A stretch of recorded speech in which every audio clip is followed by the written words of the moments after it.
E aí ela falava que: "Olha mãe, quando eu fizer 7 anos, o meu irmão pode chegar", né. E eu e o Mário nunca tínhamos fechado, né, a fábrica, mas era aquela coisa assim, que foi se passando o tempo, né, e foi tão intenso o primeiro que eu: "Ai, mas calma, não sei se estou pronta, tal". Foi passando, passando, passando, quando foi em 2020 a gente resolveu que a gente ia engravidar, né. Foi muito engraçado, porque realmente quando ela fez 7 anos, a Olivia tem um negócio de quando ela fala que é tal data, ela resolve que vai ser. Então ela acordou no dia do aniversário dela de 7 anos e ficava assim ó: "Mãe, já pode trazer meu irmão". E todo Sério? ano, todo dia ela acordava e batia assim ó: "Cadê meu irmão? Cadê meu irmão?", né. Ou irmã, né, irmão, irmão, ela falava irmão como bebê, né. Aí eu: "Ai, não sei o que e tal". Só que aí em 2020, quando a gente resolveu então que: "Nossa, vamos conceber e tudo mais", começou a pandemia. Aí a gente deu para trás, porque a gente não sabia o que ia ser, o que não ia ser, não sei o quê e tal, falou assim: "Ah, vamos esperar um pouco", né. E aí nessa, a Olivia vai crescendo, aí já é uma criança independente, assim, vários, né, aspectos e tal, você fala: "Nossa, será? Começar tudo de novo, né?".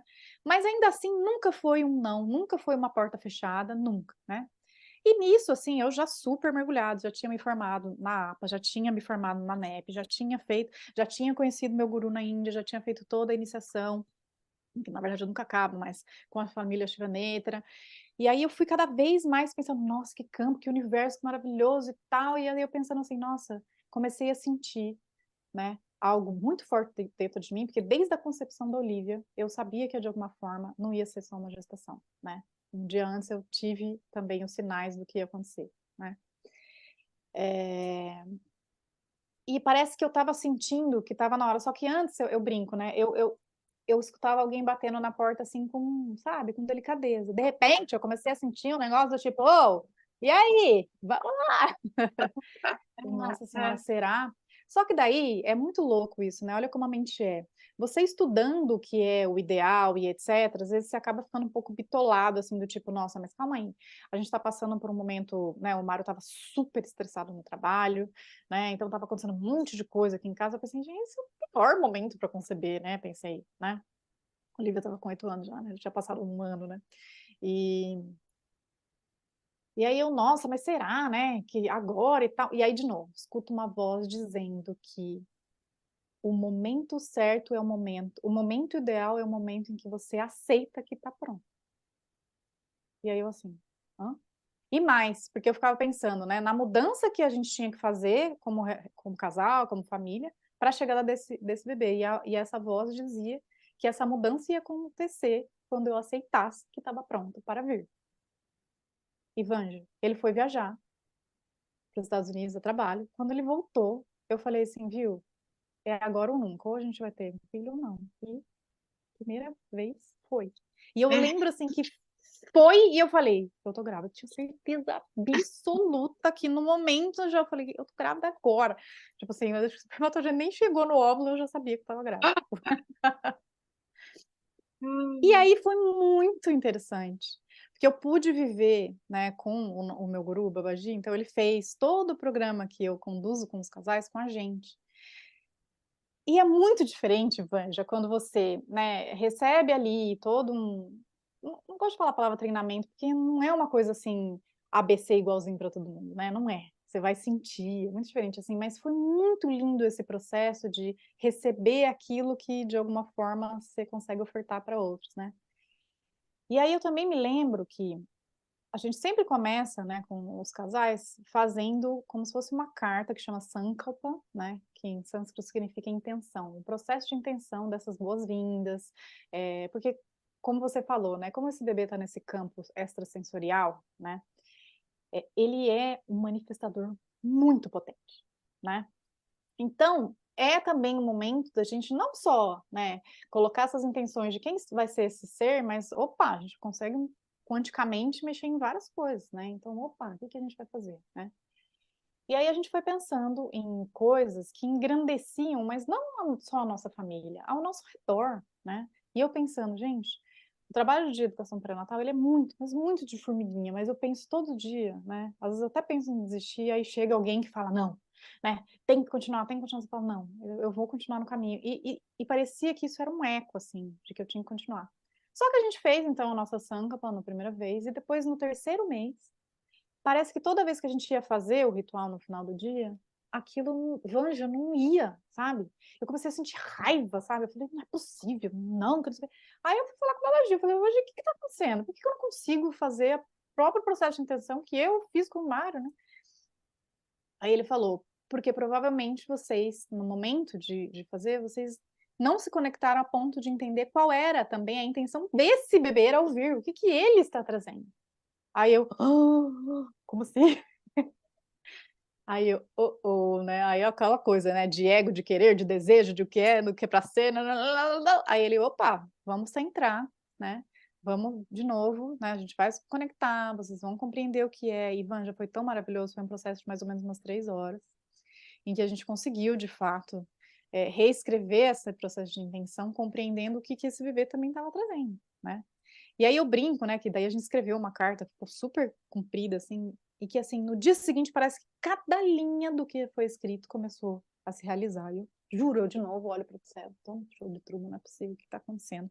Porque era tão forte, porque daí sim virou uma intenção de que não era só da Larissa, não era só o Mário, tipo assim, era essa simbiose que não é física, né, não sei explicar. Não, não é físico. É.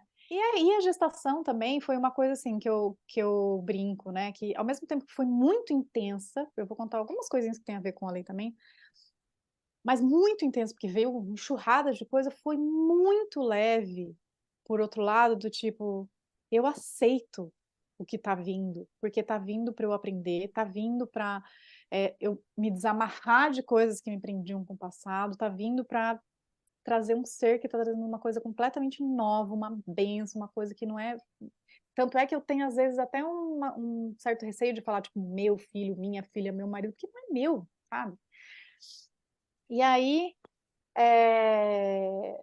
no 4º mês de gestação, gente, eu estava tão feliz, assim, que o Mário falava, brincava que esse bebê era super gourmet, porque eu só queria comer coisas, assim, não era, tipo, um prato super tal, mas eu queria comer coisas que a gente não come normalmente, tipo camarão. Eu amo camarão, mas a gente É, nunca come. O Mário é super alérgico, a Olivia não gosta, mas assim, nossa, que vontade de comer camarão. Aí eu: "Que bebê gourmet". Aí outro dia eu queria comer o espaguete de pupunha que eu não sei das quantas. "Larissa, o que que é?". "Ah, não, vamos fazer, não sei o quê". E eu ia lá, fazia, ele ia na horta, não sei o quê, a gente fazia o prato. E assim, eu estava amando esse negócio de fazer o alimento e eu sempre tive é. uma repulsa com a alimentação, porque eu não parte, mas além de eu ter nascido menor que a minha irmã, eu lembro que com 3 anos eu morava na Itália e eu não gostava de comer carne de jeito nenhum, Vanja, não gostava, não gostava, não gostava. E a minha mãe com esse medo, né, de: "Ai, a Larissa sempre mais magrinha, etcétera", ela pediu pra professora obrigar a me dar comida na boca. Tanto é que quando tinha carne eu mastigava, pegava e jogava embaixo da mesa. Aí a professora contou pra minha mãe, ela falou: "Então você vai dar comida na boca e esperar ela engolir".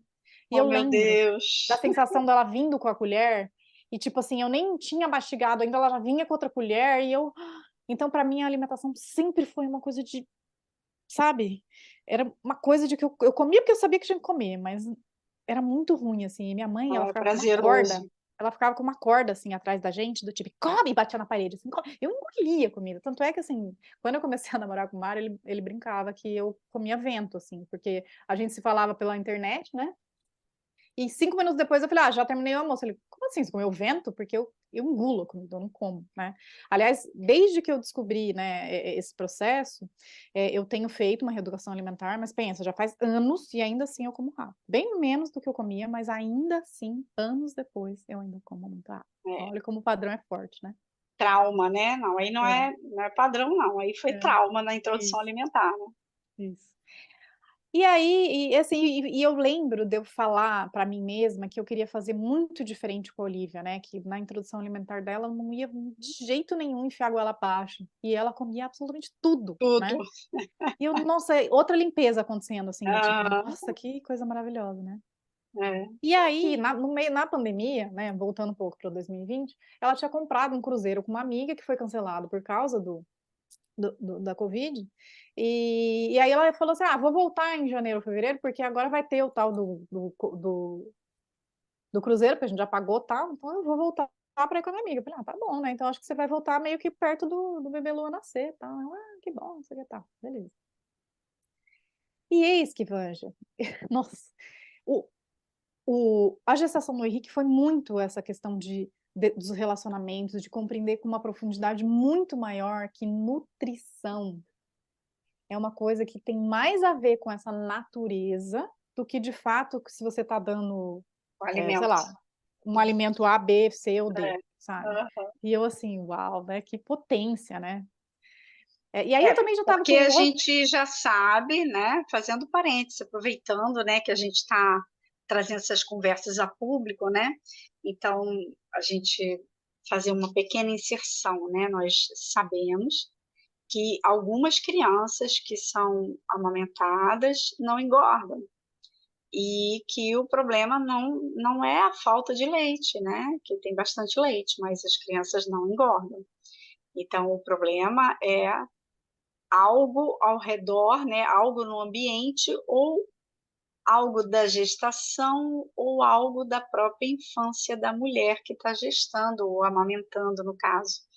E então isso prova que o leite é um alimento super nutricional, importantíssimo, né, todas as crianças devem ser nutridas com leite materno, mas que engordar ou não engordar não tem relação direta com a quantidade de leite que ela absorve, e sim com a, a simbiose com a mãe, a relação com a mãe.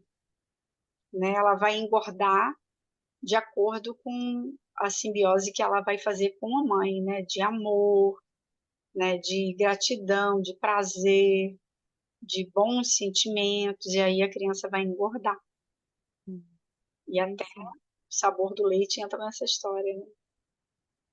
Né? E aí, no começo da gestação, você tem que fazer aquele exame, se você tem diabetes gestacional e tudo mais, né. Vange, olha o que aconteceu. Eu fui fazer o exame. Quando cheguei lá, a droga da carteirinha, desculpa falar isso, mas não estava funcionando não é nem tá carteirinha, agora não é mais carteirinha, é token, né.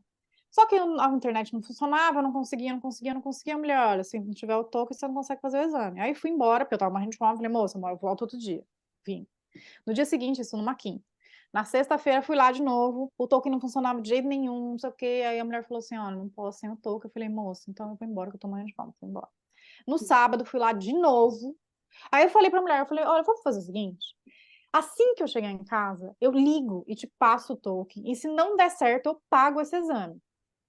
Aí ela falou assim: "Tá bom, só que quantas horas você tá de jejum?". Eu falei, eu não lembro se era 12 ou 14. Ela falou: "Olha, esse exame tem que estar 8 horas de jejum". Eu falei: "Moça, eu não vou voltar aqui, eu vou fazer esse exame". Ela me deu um papel, onde eu assinei dizendo que eu estava há 12 ou 14 horas de jejum. E aí, adivinha? Deu que eu tinha diabetes gestacional por não sei se é 92, deu 93, eu não sei qual que é. Aí eu pensei, só que assim, eu juro por Deus, eu nem olhei o exame. Eu simplesmente cheguei na médica, dei pra ela, porque eu tinha certeza absoluta que eu não tinha nada, né. E ela abriu e falou assim: "Nossa, Larissa, deu aqui que você, assim, no limite, mas deu aqui uma DG e tal". Aí eu, sério, eu olhei pra ela assim: "Hã?". Aí expliquei pra ela o que tinha acontecido, ela falou: "Ah, muito provavelmente não é, mas como deu, vou ter que escrever aqui, né, protocolo, e você vai então começar a furar seu dedo e tal". Eu falei: "Tá bom, né". Aí fiquei na gestação furando e nunca deu acima, né. Aí teve um dia que deu acima, e foi um dia que eu estava assim num turbilhão, assim, né. E aí eu lembro que eu liguei pra minha nutricionista, que é uma amiga muito querida, eu falei assim: "Viu, me fala uma coisa, diabetes tem a ver com emoção, né, não com açúcar, né". Eu falei pra ela, né. Ela: Larissa". Eu falei: "Porque hoje eu estou num turbilhão e foi o primeiro dia que esse negócio aqui alterou, né". Tanto é que a obstetra que eu fui, Glicemia. em nenhum momento ela falou assim: "Ih, tá tudo bem, Larissa", sabe, tipo, "Tá tudo bem, não sei o quê, é só o protocolo aí e tal". Mas assim, eu percebi que em alguns dias que dava alguma alteração, era esse dia que eu tinha uma intensidade muito grande, assim, né. Beleza.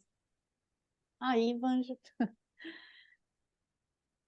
foi chegando, né, 37 semanas, como o Olivia entrou de 37, você também fica com essa coisa de: "Será que vai ser, né, com 37?", mas chegou 37 nada, né. Na verdade, com 36 semanas eu comecei a ter pródromo, só que a Olivia não tinha nada, nada, nada, nada, nada, foi o dia, assim, que aconteceu tudo. E aí eu comecei a ter pródromos, eu: "Opa, mas espera aí, espera mais uma semaninha", eu falei: "Espera mais uma semaninha". perninha, então eu achei que ia ser rápido também, mas quando deu 37, plum, parou, não tive mais absolutamente nada, né. Aí foi pra 38, foi pra 39, aí eu com as parteiras, né, porque a própria obstetra falou: "Olha, você não vai ter parto comigo, você vai ter parto em casa, né". Imagina ouvir isso de uma obstetra. Falei: "Tá bom, né". Aí eu já atendi com muitas parteiras, tal, e eu tinha as queridinhas, fui com elas, tal, aí a gente fez cruzado, né, uma consulta com a obstetra, com as 2 parteiras, tal. Aí nesse dia ela falou assim: "Ó, semana que vem você faz 39", estavam as 4, né, elas trabalham em 4. "E segundo o protocolo da DG, você vai ter que induzir o parto, né". Juro por Deus, naquele momento ela estava medindo minha pressão e a minha pressão sempre foi muito, muito, muito baixa, né. E naquele dia deu 14/8, eu acho, assim. Ela: "Nossa, veja só a sua pressão". Aí eu virei e falei assim: "Ó, vocês param tudo, tem 4 parteiras na minha frente falando que na semana que vem eu vou fazer 39 semanas", eu me senti uma bomba relógio, assim. "Você vai medir daqui 5 minutos e não vai estar isso", de fato, elas mediram de novo e não estava. Aí eu pensei: "Nossa, como que é a mente? O que que tá acontecendo?", assim, e parece que naquele momento eu vivi todo o medo e a pressão que as mulheres vivem na gestação, com tudo que parece que é ruim e não tá acontecendo. É coisa que você manifesta porque você começa a acreditar que é, né. É. Só que eu entrei nesse looping, eu: "Gente, como é que eu saio disso?". E aí eu fiquei mais ou menos uns 4, 5 dias com isso bem ruim, assim, né. E aí a minha obstetra super de boa: "Não, ih, tá de boa, tal", né. Aí a minha parteira me ligou e falou: "Larissa, vamos sair? Vou chamar a Clara". A Clara foi a minha doula no primeiro parto e ela foi a minha segunda amiga da vida, né, conheço ela desde bebê. E eu falei: "Ah, vou chamar a Clara, ela quer muito te ver grávida", e eu, né, não a gente não tinha se visto ainda, tal, e a gente saiu pra tomar, né, foi num café, assim, né. Chegou lá, ela falou assim: "Ó, vou falar por você, não como parteira, mas como sua amiga, tá? Existem protocolos novos em relação à DG, não sei o quê", aí ela falou uma coisa muito legal, assim, de que imagina que você é um médico, você está no hospital, chega uma mulher que no prontuário não, no cartão pré-natal tá escrito que tem DG. Você não conhece os hábitos da mulher, você não sabe nada sobre a mulher, etc e tal, então o que ele vai fazer? Ele vai seguir o protocolo. Mas a gente te conhece desde sempre, a gente tá te acompanhando desde sempre, você tá indo no obstetra, você tá fazendo o acompanha de verdade, eu quero que abrir aqui uma oportunidade de você falar com o obstetra e falou: "Olha, a gente como parteira vai esperar quando esse bebê quiser nascer, ou se apresentar alguma coisa que precise interferir, né". Aí foi aquele alívio, assim, sabe, beleza, isso foi no domingo, hein. Mas na segunda-feira eu ainda fiquei meio assim e eu tinha consulta com a minha obstetra na quinta, né. Quando foi então, na terça-feira, eu falei: "Não, eu preciso mudar esse padrão, né". Aí liguei para uma amiga, Mafê, acho que você conhece também, ela é da ANEP, né, ela é homeopata. Ela me atendeu 9 horas da noite. E ela foi falando, assim, eu brinco que você vai falando com ela e você vai já tomando a homeopatia, né, você não precisa tomar nada, tá ali, ó, você tá recebendo. E basicamente ela falou o que eu falo para os outros casais e acho que é por isso que a gente trabalha com aquilo que a gente precisa ouvir, né, que a gente fica repetindo. É.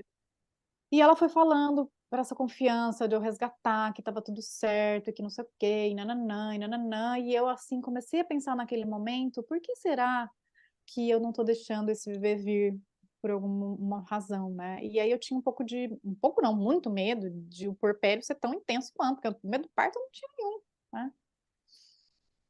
Eu sei que na quarta-feira eu passei o dia inteiro mantrando assim: "Eu confio no fluxo natural da vida, eu confio no fluxo natural da vida, eu confio no fluxo natural da vida", eu só falava isso. Chamei a doula em casa e falei pra ela: "Olha, eu não quero, no dia do parto, ninguém falando", primeiro eu não quero ouvir a palavra força, eu falei não quero, porque eu quero relaxar e força, na hora que você fala força já dá uma tensão, não quero. Vai. E eu quero tudo, eu não quero ouvir nada, nada, nada, sabe, tipo, eu quero paz, assim, eu quero que todo mundo se conecte com esse bebê chegando, só, não precisa nada, né. "Ah, tá bom", né, aí eu falei: "Ó, confia no fluxo natural da vida", eu só falava isso.